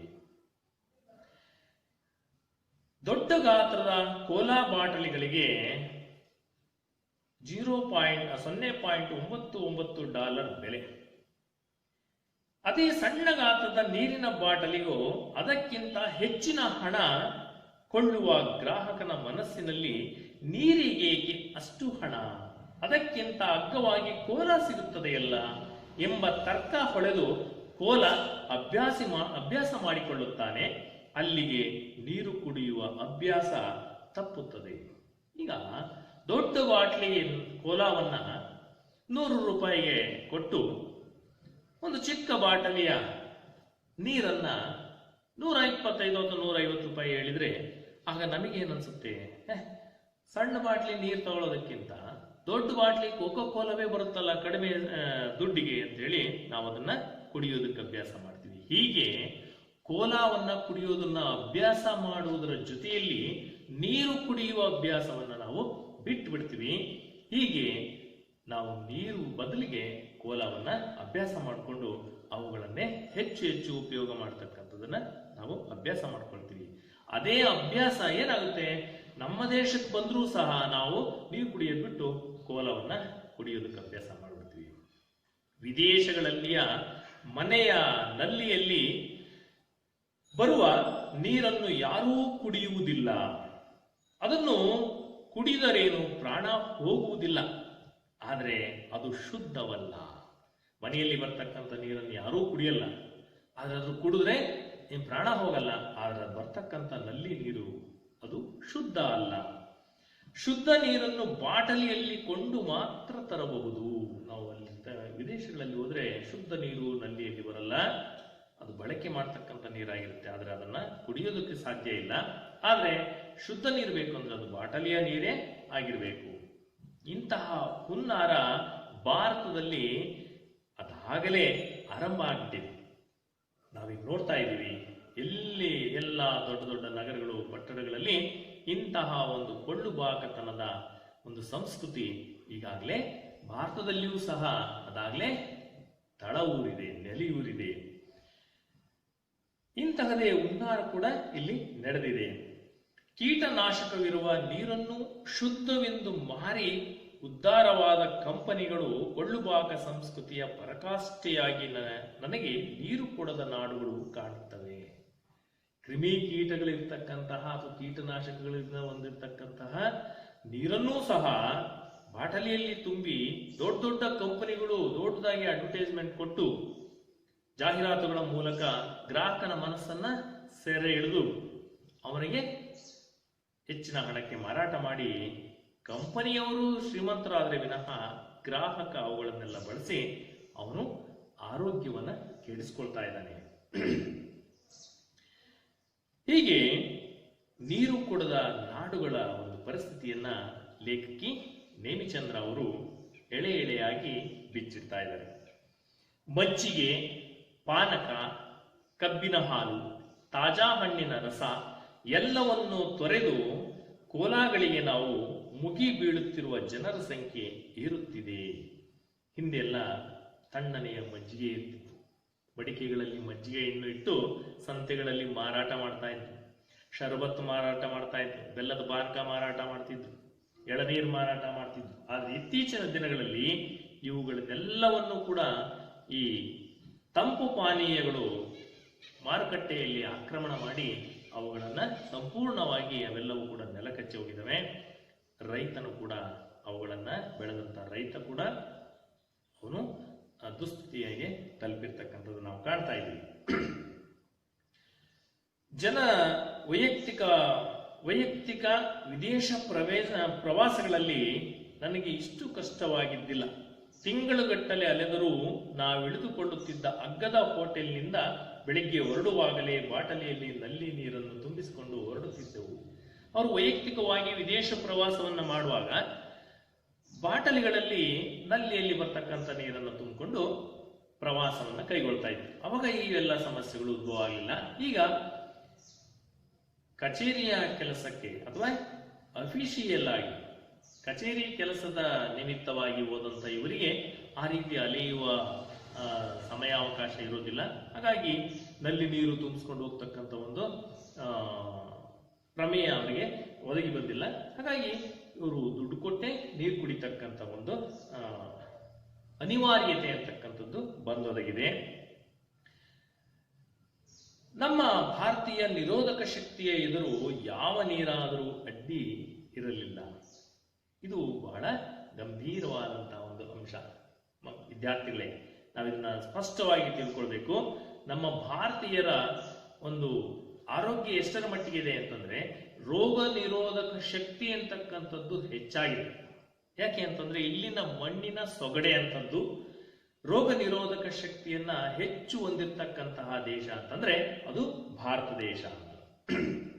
ಇಲ್ಲಿನ ಜನ ಕೂಡ ಅಷ್ಟೇ ಗಟ್ಟಿಮುಟ್ಟು ಆಗಿರ್ತಕ್ಕಂಥ ದೇಶದ ಜನ ಕೂಡ ಗಟ್ಟಿಮುಟ್ಟು ಆರೋಗ್ಯವನ್ನು ಹೊಂದಿರತಕ್ಕಂಥವರಾಗಿರ್ತಾರೆ. ಹಾಗಾಗಿ ಹೊರದೇಶದ ಜನರು ಈಗ ನೋಡಿರ್ಬೋದು ನೀವು, ಇತ್ತೀಚಿನ ದಿನಗಳಲ್ಲಿ ಈ ಕೋವಿಡ್-19 ಅಥವಾ ಕೊರೋನಾ ಅಂತಕ್ಕಂಥ ಒಂದು ಮಾರಕ ರೋಗ ಬಂದಂತ ಸಂದರ್ಭದಲ್ಲಿ ವಿದೇಶಗಳಲ್ಲಿ ದಿನಕ್ಕೆ ಸಾವಿರಾರು ಜನ ಬೀದಿಗಳಲ್ಲಿ ಸತ್ತಿರ್ತಕ್ಕಂಥದ್ದನ್ನ, ಲಕ್ಷಾಂತರ ಜನ ಸತ್ತು ಹೋಗಿರ್ತಕ್ಕಂಥದ್ದನ್ನು ನೀವು ಕಾಣ್ತಾ ಇದ್ದೀರಿ. ಆದರೆ ನಮ್ಮ ದೇಶದಲ್ಲಿ ಅದನ್ನು ಹೋಲಿಸಿಕೊಂಡ್ರೆ 130 ಕೋಟಿ ಜನಸಂಖ್ಯೆ ಇರ್ತಕ್ಕಂಥ ನಮ್ಮ ದೇಶದಲ್ಲಿ ಸಾವಿನ ಸಂಖ್ಯೆ ಕಡಿಮೆಯಾಗಿದೆ. ಎಷ್ಟೇ ರೋಗ ಪೀಡಿತ ಜನ ರೋಗಕ್ಕೆ ತುತ್ತಾದರೂ ಸಹ ಅದರಿಂದ ಬಹುಬೇಗ ಗುಣಮುಖರಾಗ್ತಕ್ಕಂಥದ್ದನ್ನ ಕೂಡ ನಾವಿಲ್ಲಿ ಕಾಣಬಹುದಾಗಿದೆ. ಇದರಿಂದ ಗೊತ್ತಾಗುತ್ತೆ ಭಾರತೀಯರು ರೋಗ ನಿರೋಧಕ ಶಕ್ತಿಯನ್ನ ಹೆಚ್ಚು ರೋಗ ನಿರೋಧಕ ಶಕ್ತಿಯನ್ನ ಹೊಂದಿರತಕ್ಕಂಥವ್ರು ಅನ್ನೋದನ್ನು ಕೂಡ ನಾವಿಲ್ಲಿ ಇಡೀ ವಿಶ್ವಕ್ಕೆ ತೋರಿಸ್ಕೊಟ್ಟಿರ್ತಕ್ಕಂಥದ್ದನ್ನು ನಾವು ಕಾಣಬಹುದಾಗಿದೆ. ಇದನ್ನ ಅಂದೇ ಶ್ರೀಮತಿ ನೇಮಿಚಂದ್ರ ಅವರು ಈ ಗದ್ಯ ಭಾಗದಲ್ಲಿ ಪ್ರಸ್ತುತಪಡಿಸಿರ್ತಕ್ಕಂಥದ್ದು ನಾವೀಗ ನೆನಪು ಮಾಡ್ಕೊಳ್ಬಹುದಾಗಿದೆ. ಈ ಪ್ರವಾಸದಲ್ಲಿ ಮಣ ಫೈಲುಗಳನ್ನು ಹೊತ್ತು ಅಲ್ಲಿಂದ ಅಲ್ಲಿಗೆ ಅಲೆಯುವಾಗ ನೀರಿನ ಬಾಟಲಿ ಹಿಡಿದು ಹೋಗುವುದು ಅಸಾಧ್ಯವಾಗಿತ್ತು. ಲೇಖಕಿಗೆ ಕಚೇರಿ ಕೆಲಸದ ನಿಮಿತ್ತವಾಗಿ ಹೋಗಿರ್ತಕ್ಕಂಥ ಲೇಖಕಿಗೆ ಮಣಗಟ್ಟಲೆ ಹೆಚ್ಚು ಭಾರದ ತೂಕದ ಫೈಲ್ಗಳನ್ನ ಅವರು ಹೊತ್ತು ಇಲ್ಲಿಂದ ಅಲ್ಲಿಗೆ ಆ ಕಚೇರಿಯಿಂದ ಈ ಕಚೇರಿಯಿಂದ ಆ ಕಚೇರಿಗೆ ಅಲೆಯುವಾಗ ಸುಸ್ತಾಗಿ ಹೋಗ್ತಿದ್ರು. ಅದ್ರ ಜೊತೆಯಲ್ಲಿ ಈ ನೀರಿನ ಬಾಟಲಿಯನ್ನು ಕೂಡ ಇಟ್ಕೊಂಡು ಹೋಗೋದಕ್ಕೆ ಕಷ್ಟ ಆಗ್ತಿತ್ತು. ಹಾಗಾಗಿ ಅವರು ಫೈಲ್ಗಳನ್ನು ಹೊತ್ತೊಯ್ತಿದ್ರು ವಿನಃ ನೀರಿನ ಬಾಟಲಿಯನ್ನು ಹೊತ್ತೊಯ್ತಿರ್ಲಿಲ್ಲ. ವಿದ್ಯಾರ್ಥಿಗಳೇ, ಈ ಒಂದು ಸನ್ನಿವೇಶವನ್ನು ನಾವು ಗಮನಿಸಿದಾಗ ಅಲ್ಲಿ ಲೇಖಕಿಗೆ ಇನ್ನೂ ಹಲವು ಅನುಭವಗಳನ್ನು ಇಲ್ಲಿ ಹೇಳ್ತಾ ಹೋಗ್ತಾ ಇದ್ದಾರೆ. ಅವರಿಗಾದಂತಹ ಅನುಭವಗಳು ಕೊಳ್ಳುಬಾಕತನ, ಲಾಭಕೋರತನದ ರೋಗಗಳು ಸಾಂಕ್ರಾಮಿಕವಾಗಿ ಎಲ್ಲ ನೆಲದಲ್ಲೂ ಹರಡಿ ಭಾರತಕ್ಕೂ ಲಗ್ಗೆ ಇಟ್ಟಿವೆ. ಈ ಕೊಳ್ಳುಬಾಕತನ ಅಂತಕ್ಕಂಥದ್ದು ಜೊತೆಗೆ ಲಾಭಕೋರತನ, ಲಾಭ ಮಾಡಿಕೊಂಡು ದಿಢೀರಂತ ಶ್ರೀಮಂತನಾಗಬೇಕು ನಾನು ಅಂತಹ ಒಂದು ಈ ವ್ಯವಸ್ಥೆಗಳು ಅಂತಹ ಒಂದು ವ್ಯವಸ್ಥೆ ಇಲ್ಲಿ ಆಗಿರ್ತಕ್ಕಂಥದ್ದು ನಾವಿಲ್ಲಿ ಕಾಣಬಹುದಾಗಿದೆ. ಜೊತೆಗೆ ಅಷ್ಟೇ ಅಲ್ಲ, Mother's Day, Father's Day, lovers day, ಆಮೇಲೆ ವ್ಯಾಲೆಂಟೈನ್ಸ್ ಡೇ, ಈ ರೀತಿಯ ಯಾವ್ಯಾವೋ ದಿನಾಚರಣೆಗಳನ್ನ ಆಚರಿಸ್ತಾ ಅವುಗಳ ಹೆಸರಿನಲ್ಲಿ ಈ ಗ್ರೀಟಿಂಗ್ಸ್ ಕಾರ್ಡ್ಗಳನ್ನ ಮತ್ತೆ ಗಿಫ್ಟ್ಗಳನ್ನ ಮಾರಾಟ ಮಾಡುವಂತ ಹುನ್ನಾರ ಕೂಡ ಈಗ ಹೊರದೇಶದಲ್ಲಿದ್ದಂತಹ ಒಂದು ಈ ವ್ಯಾಪಾರಿ ತಂತ್ರಗಳನ್ನ ನಮ್ಮ ದೇಶದಲ್ಲೂ ಸಹ ಈಗ ನಾವೀಗ ಕಾಣಬಹುದಾಗಿದೆ. ನೀವೆಲ್ಲ ಕೇಳ್ತಾ ಇದ್ದೀರ ಅಥವಾ ನೋಡ್ತಾ ಇದ್ದೀರ. ವ್ಯಾಲೆಂಟೈನ್ಸ್ ಡೇ ಅಂತಂದ್ರೆ ಅವತ್ತು ಪ್ರೇಮಿಗಳ ದಿನಾಚರಣೆ ಅಂತ ಎಷ್ಟು ಗಿಫ್ಟ್ಗಳು ಮತ್ತೆ ಗ್ರೀಟಿಂಗ್ಸ್ ಕಾರ್ಡ್ಗಳು ಅವತ್ತು ಖರ್ಚಾಗ್ತವೆ ಅಂತಂದ್ರೆ ಕೋಟಿ ಲೆಕ್ಕದಲ್ಲಿ ಇರ್ತವೆ. ಅಂದ್ರೆ ಈ ಹೊರದೇಶದಲ್ಲಿ ಇದ್ದಂತಹ ಇಂಥ ಸಂಪ್ರದಾಯ ಈಗ ನಮ್ಮ ದೇಶದಲ್ಲೂ ಕೂಡ ಸೇರ್ಕೊಂಡು ಈ ವ್ಯಾಪಾರೀಕರಣ ಅಂತಕ್ಕಂಥದ್ದು ಅಥವಾ ಕೊಳ್ಳುಬಾಕತನ ಅಂತಕ್ಕಂಥದ್ದು ನಾವು ಕಾಣ್ತಾ ಇದ್ದೀವಿ. ವಿದ್ಯಾರ್ಥಿಗಳೇ, ಇವೆಲ್ಲವೂ ಕೂಡ ಇವು ದುಡ್ಡು ಮಾಡ್ತಕ್ಕಂಥ ಹುನ್ನಾರ ಬಿಟ್ರೆ ಬೇರೇನೂ ಅಲ್ಲ. ಇವುಗಳನ್ನ ನೆನೆಸ್ಕೊಂಡಾಗ ಎಲ್ಲರಿಗೂ ಕೂಡ ಇದು ವೇದ್ಯ ಆಗಿದೆ. ಆದರೆ ಲೇಖಕಿಗೆ ಗಾಬರಿಯನ್ನು ಹುಟ್ಟಿಸ್ತಕ್ಕಂಥದ್ದು ಏನು ಅಂತಂದ್ರೆ, ನಮ್ಮ ಭಾರತೀಯ ಸಂಸ್ಕೃತಿಯ ಬುನಾದಿಯನ್ನು, ಜೀವನ ಶೈಲಿಯನ್ನು, ನಂಬಿಕೆಗಳನ್ನು, ಮೌಲ್ಯಗಳನ್ನು ಸಂಸ್ಕೃತಿಯ ಹೆಸರಿನಲ್ಲಿ ಎಲ್ಲಿ ಇವನ್ನ ಬುನಾದಿಯನ್ನು ಅಲಗಿಸುವಂತಹ ಈ ಕೊಳ್ಳುಬಾಕತನ ಎಲ್ಲವನ್ನು ಎಲ್ಲಿ ನುಚ್ಚುನೂರು ಮಾಡಿಬಿಡುತ್ತೋ, ಭಾರತೀಯ ಸಂಸ್ಕೃತಿಯನ್ನ ಎಲ್ಲಿ ಹಾಳ್ಗೆಡುವತ್ತೋ ಅಂತಕ್ಕಂಥ ಒಂದು ಬಲವಾದಂತಹ ಒಂದು ಗಾಬರಿ ಲೇಖಕಿಯ ಮನಸ್ಸಿನಲ್ಲಿ ಉಂಟಾಗಿದೆ. ಬರೀ ಲೇಖಕಿಯ ಮನಸ್ಸಿನಲ್ಲಿ ಅಷ್ಟೇ ಅಲ್ಲ ವಿದ್ಯಾರ್ಥಿಗಳೇ, ಇದನ್ನು ನಾವು ಗಂಭೀರವಾಗಿ ಕೂಡ ಯೋಚನೆ ಮಾಡಬೇಕು. ಯಾಕೆಂದ್ರೆ ಇತ್ತೀಚಿನ ದಿನಗಳಲ್ಲಿ ಈ ಕೊಳ್ಳುಬಾಕತನದಿಂದ ಹೊಸ ಹೊಸ ಈ ಹುನ್ನಾರಗಳು ಅಂತಕ್ಕಂಥವು ಹುಟ್ಟುಕೊಳ್ತಾ ಇದ್ದಾವೆ. ಜೊತೆಗೆ ಈ ಬೇಕುಗಳ ಬಲೆಗೆ ಜನ ಬಿದ್ದು ಬಿಟ್ಟಿದ್ದಾರೆ. ಎಲ್ಲ ಕಾಣ್ತಕ್ಕಂಥ ವಸ್ತುಗಳೆಲ್ಲವನ್ನೂ ಕೊಂಡ್ಕೊಳ್ತಕ್ಕಂಥ ಆಸೆ, ದುರಾಸೆ. ಆಸೆ ಇದ್ರೆ ಪರವಾಗಿಲ್ಲ, ಆದ್ರೆ ದುರಾಸೆ ಇದ್ರೆ, ಹಾಗಾಗಿ ಈ ದುರಾಸೆಯ ಫಲದಿಂದಾಗಿ ವಸ್ತುಗಳನ್ನು ಕೊಳ್ಳತಕ್ಕಂಥ ಜನರೇ ಹೆಚ್ಚಾಗಿದ್ದಾರೆ. ಇವುಗಳ ಜೊತೆಯಲ್ಲಿ ಏನಾಗಿದೆ ಅಂತಂದ್ರೆ, ಈ ಉದಾಹರಣೆಗೆ ಒಬ್ಬ ಮಗ ಒಂದು ಸೈಕಲ್ ಕೇಳಿದ್ರೆ ಅವನಿಗೆ ಒಂದು ಸೈಕಲ್ ಕೊಟ್ಟಾಗ ತನ್ನ ಸ್ನೇಹಿತ ಅದಕ್ಕಿಂತ ಒಳ್ಳೆ ಸೈಕಲ್ ತಂದ್ರೆ, ಗೇರ್ ಸೈಕಲ್ ತಂದಿದ್ದಾನೆ ಅಂತಂದ್ರೆ ಇವನಿಗೂ ಆ ಒಂದು ಆಸೆ ಹೆಚ್ಚಾಗುತ್ತೆ. ನಾಳೆ ದಿನ ಒಂದು ಮನೆಯಲ್ಲಿ ನನಗೆ ಗೇರ್ ಸೈಕಲ್ ಬೇಕು ಅಂತಂದು ಕಾಟ ಹಿಡಿಯತಕ್ಕಂಥದ್ದು. ಅದೇ ರೀತಿ ತಂದೆ ಮಾರುತಿ ಕಾರ್ನಲ್ಲಿ ಓಡಾಡ್ತಾ ಇದ್ರೆ ಅವನಿಗೆ ಸ್ಯಾಂಟ್ರೋ ಕಾರನ್ನು ನೋಡಿದಾಗ ನಾನು ಯಾಕೆ ಅದನ್ನು ತಗೊಳ್ಬಾರ್ದು ಅಂತಕ್ಕಂಥ ಒಂದು ಆಸೆ ಹೆಚ್ಚಾಗುತ್ತೆ. ಆಗ ಇದೇ ರೀತಿ ಆಸೆಗಳು ಹೆಚ್ಚಾದಂತೆಲ್ಲ ಆ ಆಸೆಗಳು ಅವುಗಳಿಗೆ ನಾವು ಎಂತ ಬೇಕು ಅನ್ನುವ ಆಸೆಗಳು ಹೆಚ್ಚಾದಾಗ ಅವು ಅಗತ್ಯವಾಗಿ ಪಡ್ಕೊಳ್ಬೇಕು ಅಂತಕ್ಕಂಥ ಒಂದು ಹಂಬಲಕ್ಕೆ ಬಿದ್ದು ಅವುಗಳನ್ನು ಪಡ್ಕೊಳ್ಳುವಂತ ಒಂದು ಆಸೆಯಿಂದಾಗಿ ವ್ಯಕ್ತಿಗಳು ಮಾರು ಹೋಗ್ತಾರೆ. ಹೀಗಾಗಿ ವ್ಯಾಪಾರ ಅಂತಕ್ಕಂಥದ್ದು ಗ್ರಾಹಕರನ್ನ, ಮನುಷ್ಯರನ್ನ, ಜನರನ್ನ ಯಾವ ರೀತಿ ಆಕರ್ಷಣೆ ಮಾಡಿ ಈ ಕೊಳ್ಳುಬಾಕತನ ಅಂತಕ್ಕಂಥದ್ರಿಂದ ಅವರನ್ನ ಅಧೋಗತಿಗೆ ತಳ್ತಾರೆ ಅನ್ನೋದಕ್ಕೆ ಈ ಒಂದು ಉದಾಹರಣೆಗಳಾಗಿದ್ದಾವೆ. ಐಷಾರಾಮದ ಅಪ್ಪಟ ಅನಗತ್ಯದ ವಸ್ತುಗಳನ್ನು ಇವಿಲ್ಲದೆ ಬದುಕಿಲ್ಲ ಎಂಬಂತೆ ಬಿಂಬಿಸುತ್ತಾರೆ. ಅಂದ್ರೆ ಈ ಉದಾಹರಣೆ ನೋಡಿಲಿ, ಹಿಂದೆ ಒರಳು ಕಲ್ಲಿತ್ತು, ಬೀಸ ಕಲ್ಲಿತ್ತು, ಹೆಣ್ಮಕ್ಳು ಮನೆಯಲ್ಲಿ ಹಿಟ್ಟನ್ನ ಬೀಸ್ತಾ ಇದ್ರು, ಅದನ್ನು ತಿಂದಂತಹ ಜನ ಗಟ್ಟಿಮುಟ್ಟಾಗಿರ್ತಾ ಇದ್ರು. ಆ ನಂತರ ಬಂಡೆಯಲ್ಲಿ ಖಾರ ರುಬ್ತಾ ಇದ್ರು, ಒರಳು ಕಲ್ಲಲ್ಲಿ ತಿರುತ್ತಾ ಇದ್ರು. ಆದ್ರೆ ಈಗ ಮಿಕ್ಸಿ ಬಂದಿದ್ದಾವೆ, ಬಟ್ಟೆ ಒಗೆಯೋದಕ್ಕೆ ವಾಷಿಂಗ್ ಮಿಷಿನ್ ಬಂದಿದ್ದಾವೆ. ಈ ರೀತಿ ಎಲ್ಲ ಆದಷ್ಟು ಕೆಲಸಗಳನ್ನ ಕಡಿಮೆ ಮಾಡುವ ನಿಟ್ಟಿನಲ್ಲಿ ಈ ರೀತಿಯ ಉಪಕರಣಗಳನ್ನ, ಗೃಹೋಪಯೋಗಿ ವಸ್ತುಗಳನ್ನ ಹೆಚ್ಚು ಬಳಕೆ ಮಾಡ್ಕೊಳ್ಳೋದ್ರಲ್ಲಿ ಮನುಷ್ಯ ಅವನು ತನ್ನ ಅಧೋಗತಿಯನ್ನ ಕಾಣ್ತಾ ಇದ್ದಾನೆ. ಜೊತೆಗೆ ಬಟ್ಟೆ ಸ್ವಲ್ಪ ಏನಾದ್ರೂ ಧೂಳು ತುಂಬಿಕೊಳ್ತು ಅಂದ್ರೆ, ಬರ್ತಾ ದಾರಿಯಲ್ಲಿ ಅಥವಾ ಏನಾದ್ರು ಬರುವಾಗ ಧೂಳು ತುಂಬಿಕೊಳ್ತು ಅಂತಂದ್ರೆ ಅವನು ಎಲ್ಲಿ ವಾಸನೆ ಬಂದ್ಬಿಡ್ತಾವೋ ಅಂತ ಹೇಳ್ಬಿಟ್ಟು ಅದಕ್ಕೆ ಡಿಯೋಡ್ರೆಂಟ್ ಅಂದ್ರೆ ಸೆಂಟ್ ಅನ್ನ, ಪರಿಮಳ ದ್ರವ್ಯವನ್ನ ಸಿಂಪಡಣೆ ಮಾಡ್ತಕ್ಕಂಥದ್ದು ನಾವು ಕಾಣ್ತೀವಿ.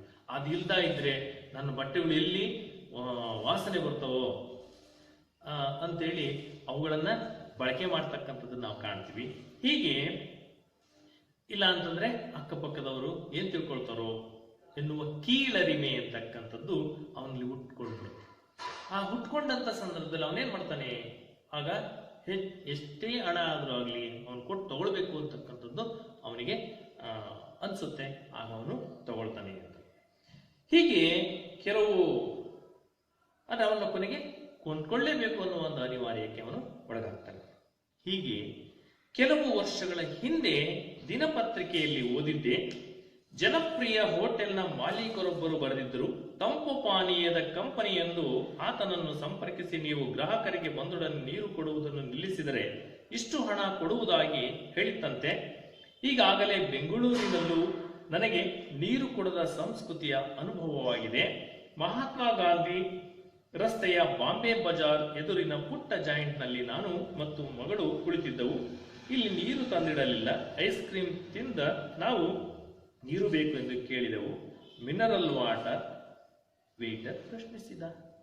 ಮಿನರಲ್ ವಾಟರ್ ಎಂದು ಕೇಳಿದ. ಅದರಲ್ಲಿ ವಿದೇಶಿ ಕಂಪನಿಯೊಂದು ಯಾವ ರೀತಿ ದೇಶದ ಸಂಸ್ಕೃತಿಯ ಮೇಲೆ ತನ್ನ ಪ್ರಭಾವವನ್ನು ಬೀರುತ್ತೆ ಅಂತಂದ್ರೆ ಒಂದು ಸಣ್ಣ ಉದಾಹರಣೆಯನ್ನು ಇಲ್ಲಿ ಲೇಖಕಿ ಕೊಟ್ಟಿದ್ದಾರೆ.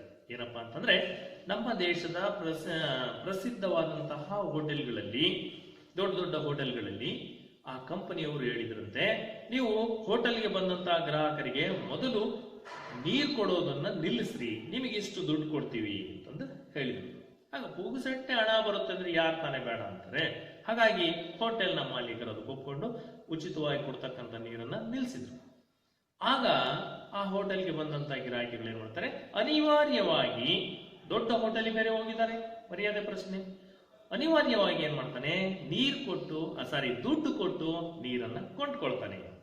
ಈಗ ಹೋಟೆಲ್ ಮಾಲೀಕನಿಗೆ ಉಚಿತವಾಗಿ ಕೊಡ್ತಕ್ಕಂಥ ನೀರಿಗೆ ದುಡ್ಡು ಸಿಕ್ತು, ಕಂಪನಿಯ ಮಾಲೀಕನಿಂದ ಆ ಹಣವು ಸಿಕ್ತು. ಹೀಗಾಗಿ ಹೋಟೆಲ್ ಮಾಲೀಕ ಅವನು ಹಣದ ಬಗ್ಗೆ ಯೋಚನೆ ಮಾಡಿದ್ನೇ ಹೊರತು ನಮ್ಮ ದೇಶದ ಸಂಸ್ಕೃತಿಯ ಬಗ್ಗೆ ಅವನು ಯೋಚನೆ ಮಾಡಲಿಲ್ಲ. ಹೀಗಾಗಿ ಆ ಒಂದು ಬಾಂಬೆ ಬಜಾರ್ ಎದುರು ಇರ್ತಕ್ಕಂಥ ಒಂದು ಚಿಕ್ಕ ಜಾಯಿಂಟ್ ನಲ್ಲಿ ಅವರು ತನ್ನ ಮಗಳ ಜೊತೆ ನೇಮಿಚಂದ್ರ ಅವರು ಹೋಗ್ತಾರೆ. ಅಲ್ಲಿ ಹೋದಂತ ಸಂದರ್ಭದಲ್ಲಿ ಕೇಳ್ತಾರೆ, ಕುಡಿಯೋದಕ್ಕೆ ನೀರು ಕೊಡಿ ಅಂತಂದೇಳಿ. ಆದ್ರೆ ಅವನು ನೀರು ಕೊಡೋದಿಲ್ಲ, ಐಸ್ ಕ್ರೀಮ್ ತಂದು ಕೊಟ್ಟ. ಐಸ್ ಕ್ರೀಮ್ ತಿಂದಾದ ಮೇಲೆ ಮತ್ತೆ ನೀರು ಕೇಳ್ತಾರೆ. ಆಗ ಮಿನರಲ್ ವಾಟರ್ ಅಂದ್ರೆ ಶುದ್ಧೀಕರಿಸಿದ ನೀರು ಕೊಡ್ಲೆ ಅಂತಂದು ಕೇಳ್ತಾರೆ. ಆಗ ಲೇಖಕ ಹೇಳ್ತಾರೆ, ಇಲ್ಲಪ್ಪ, ಸಾಮಾನ್ಯ ನೀರು ಕೊಡು, ಜನರಲ್ ವಾಟರ್ ಕೊಡು, ಅಂದ್ರೆ ಮಾಮೂಲಿ ನೀರು, ಸೀದಾ ಸಾದಾ ನೀರೇ ಕೊಡು ಅಂತ ಕೇಳ್ತಾರೆ. ಮಾಯವಾದ ವೇಟರ್, ಸಪ್ಲೈ ಮಾಡ್ತಿದ್ದಂತಹ ಅವನು ಮಾಯ ಆಗೋಗ್ಬಿಟ್ಟ. ತರ್ತೀನಿ ಅಂತ ಓದೋದು ಬರಲೇ ಇಲ್ಲ. ಹೋಗಿ ಕೌಂಟರ್ಗೆ ಹೋಗಿ 10-15 ನಿಮಿಷಕ್ಕಾದ್ರೂ ಬರಲಿಲ್ಲ. ಕೊನೆಗೆ ಕೌಂಟರ್ಗೆ ಹೋಗಿ ಹಣ ಕೊಟ್ಟು ಅಲ್ಲಿಂದ ವಾಪಸ್ ಬಂದ್ರು. ಆದ್ರೂ ಕಾದು ಕಾದು ಸುಸ್ತಾಗಿ ದುಡ್ಡು ಕೊಟ್ಟ ಆದ್ಮೇಲೆ ಹೊರಗೆ ಬಂದ್ರು ಸಹ ಅವನು ಬರಲೇ ಇಲ್ಲ. ಅವನು ಬೇರೆ ಬೇರೆ ಮೇಜಿಗೆ ಸರಬರಾಜು ಮಾಡ್ತಾ ಇದ್ದ. ಅದನ್ನು ನೋಡಿ ಇವರು ಮಿನರಲ್ ವಾಟರ್ ಎಂದ ಅವರು ಕೇಳುವ ಭಂಗಿ ಭಾವ ಹೇಗಿರುತ್ತೆ ಎಂದರೆ, ನಿಮಗೆ ಆರ್ಡಿನರಿ ವಾಟರ್ ಎಂದು ಹೇಳಲು ಹಿಂಜರಿಕೆಯಾಗಬೇಕು.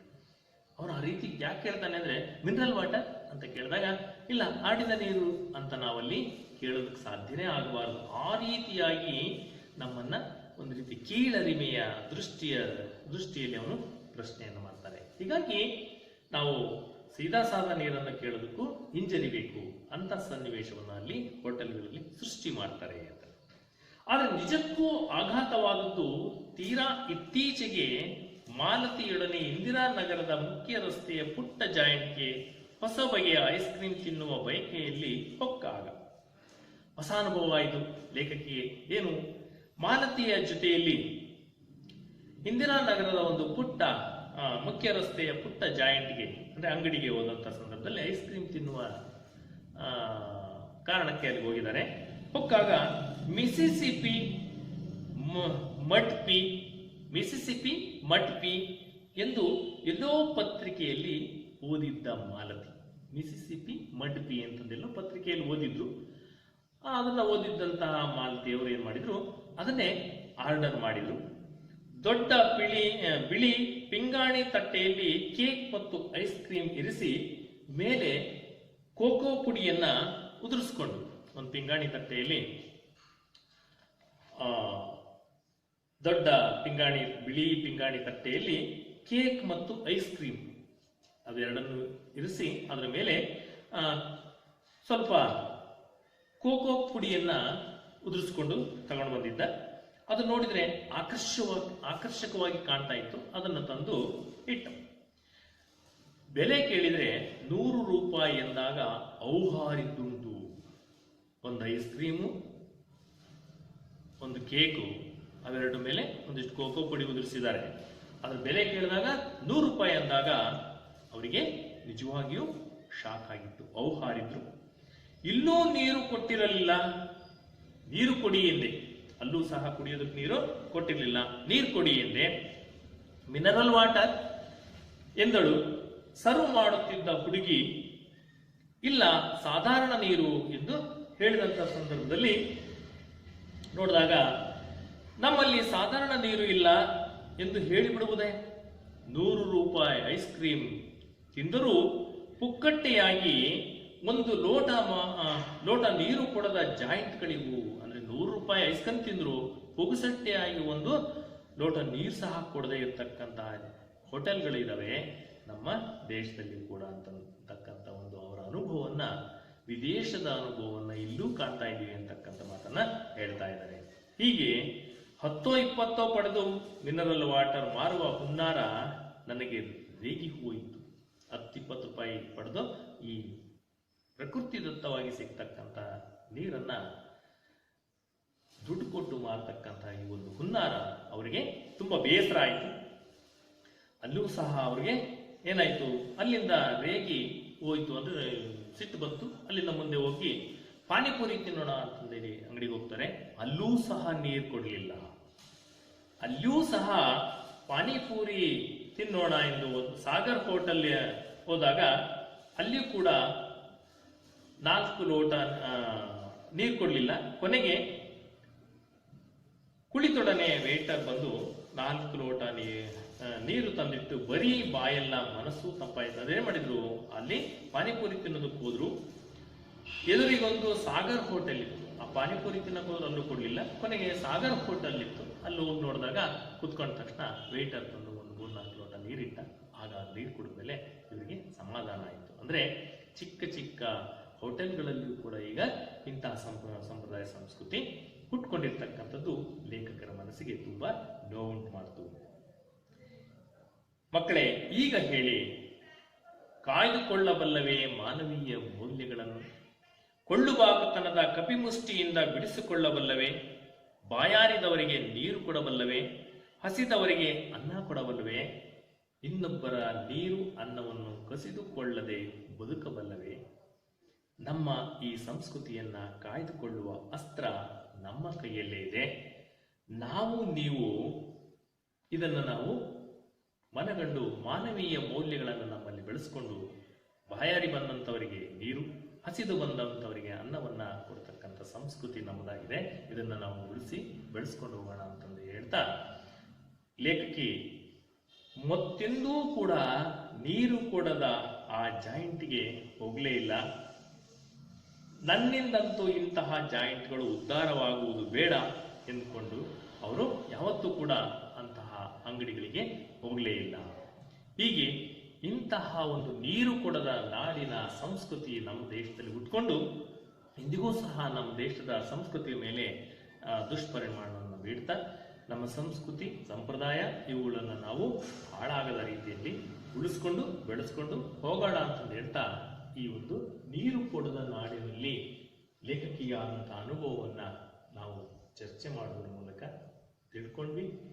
ಇನ್ನು ಮುಂದೆ ನೀವು ಸೇರಿ ಇಂತಹ ಈ ಕೊಳ್ಳುಬಾಕತನದ ವ್ಯವಹಾರಿಕ ದೃಷ್ಟಿಯಿಂದ ಕಾಣುವಂತಹ ಹೋಟೆಲ್ಗಳಿಗೆ ನಾವು ಹೋಗೋದು ಬೇಡ, ಅಂತ ಹೋಟೆಲ್ಗಳನ್ನು ಉದ್ಧಾರ ಮಾಡೋದು ಬೇಡ ಅಂತ ಹೇಳ್ತಾ ನನ್ನ ಈ ಒಂದು